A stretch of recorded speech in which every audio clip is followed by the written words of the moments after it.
আসসালামু আলাইকুম। আমি এখন করব খুব মজার একটা ভর্তা। এইটার নাম হচ্ছে ডেউয়া।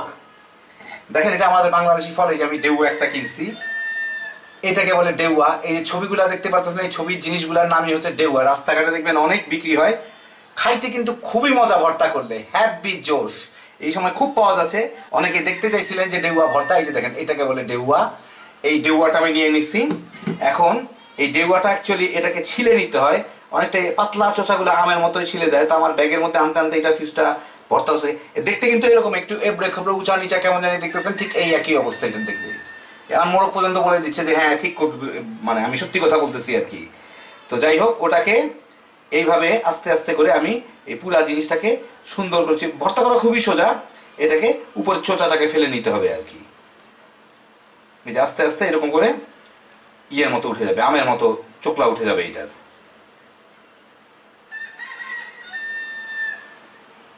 তো এই যে দেখেন, আমি ডেউয়াটাকে ছিলে নিলাম। এখন এর মধ্যে আমাদের বিচি টিচিও আছে, দেখেন বিচির মতো দেখা যায়, ওগুলোও রাখছি, অসুবিধা নাই। এখন আমি 2-3টা শুকনা মরিচকে এখানে একটু তেলে নিব, ভেজে নিব। এইগুলো আমার গুঁড়া করে ওর সাথে আমার ইয়েটা করতে হবে, ভর্তাটা করতে হবে।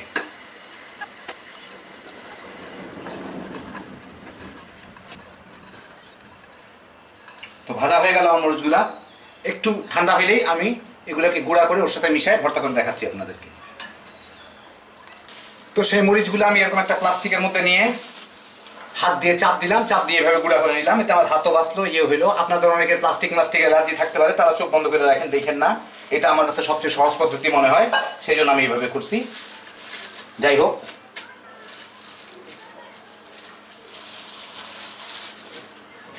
এখন মরিচের গুঁড়াগুলোর মধ্যে দিলাম, দিয়ে এর সাথে একটু লবণ দিতে হবে, দিয়ে এটাকে ভালো মতো মেখে নিলেই হয়ে যাবে আমার ডেউয়া ভর্তা।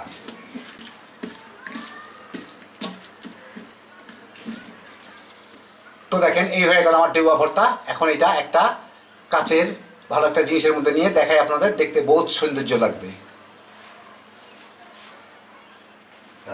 তো এই যে দেখেন, হয়ে গেল আমার ডেউয়া ভর্তা। ইজি রেসিপির আফসানা পর দেওয়া কাচের এগুলোর উপর সাজাই দিলাম আমার অগাধ সৌন্দর্য জ্ঞান দেখানোর জন্য। হ্যাপি জোশ না? খালি বানাইবেন আর তামা তামা করে খাবেন। সাংঘাতিক মজার এটা একটা ভর্তা। কিন্তু ফলটা মানে দেখি যত খারাপই লাগুক না কেন, আমিও আগে খাইতাম না, কিন্তু একজন খাওয়ানোর পরে দেখলাম যে খুবই মজা এটা খাইতে। হ্যাপি জোশ, খালি বানাইবেন আর তামা তামা করে খাইবেন।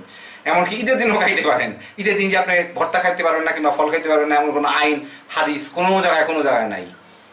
তো দেখেন কত জলদি হয়ে যায়। আর অল্প কয়েকদিন পাবেন এটা, আর বোধহয় মাস দেড়েক পাওয়া যায় এটা বাজারে। তো বাজারে যে অদ্ভুত এই যে এরকম জিনিসগুলো দেখেন, ওইটাই হচ্ছে ডেউয়া। হ্যাপি জোশ। আল্লাহ আপনাদের সবাইকে ভালো রাখুন। ইনশাল্লাহ আবার দেখা হবে। আল্লাহ হাফিজ।